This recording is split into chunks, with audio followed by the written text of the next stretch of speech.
দেখেন কি অবস্থা।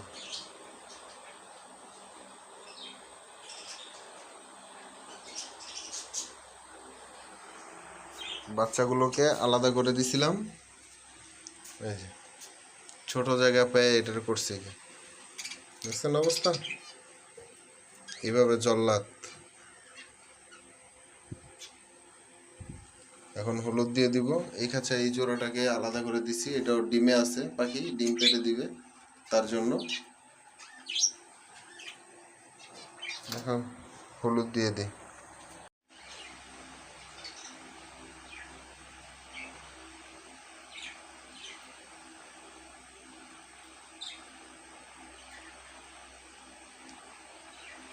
পাখির কোনো জায়গায় কেটে গেলে কোনো কিছু হলে হলুদ দিয়ে দিতে পারেন,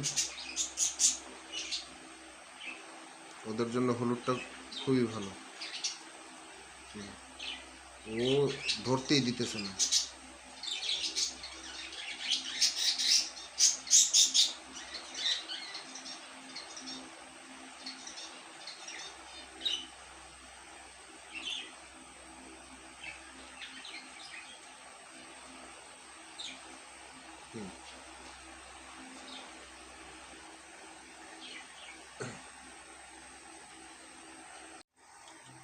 ওটা আলাদা করে দিলাম,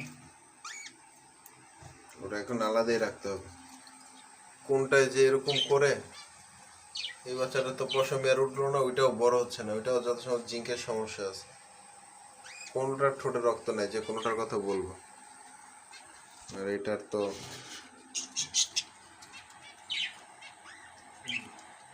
বাচ্চা দুইটা, আরগুলো মারা গেছে।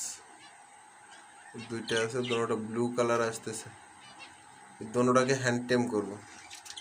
চোখ ফুটে গেছে, আগামীকাল নামিয়ে ফেলবো। আর এই যে দেখেন সোনার চাল। কে তোমার কি কি হয়েছে? হ্যাঁ, আয় আয়,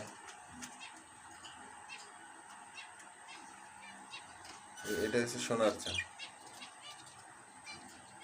এটা হচ্ছে মেলটা। আর এটার কি অবস্থা।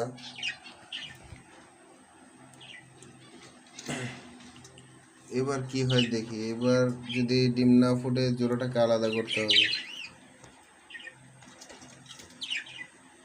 6টায় দেখা যায়, দেখা যাক কি হয়।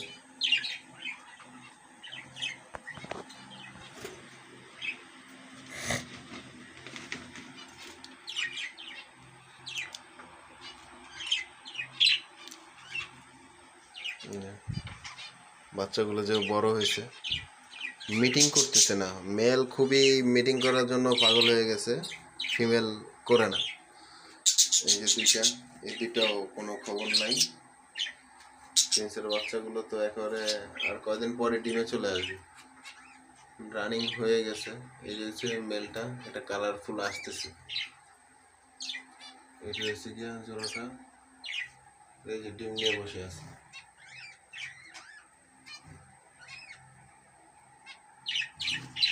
ডিম পেড়ে দিছে।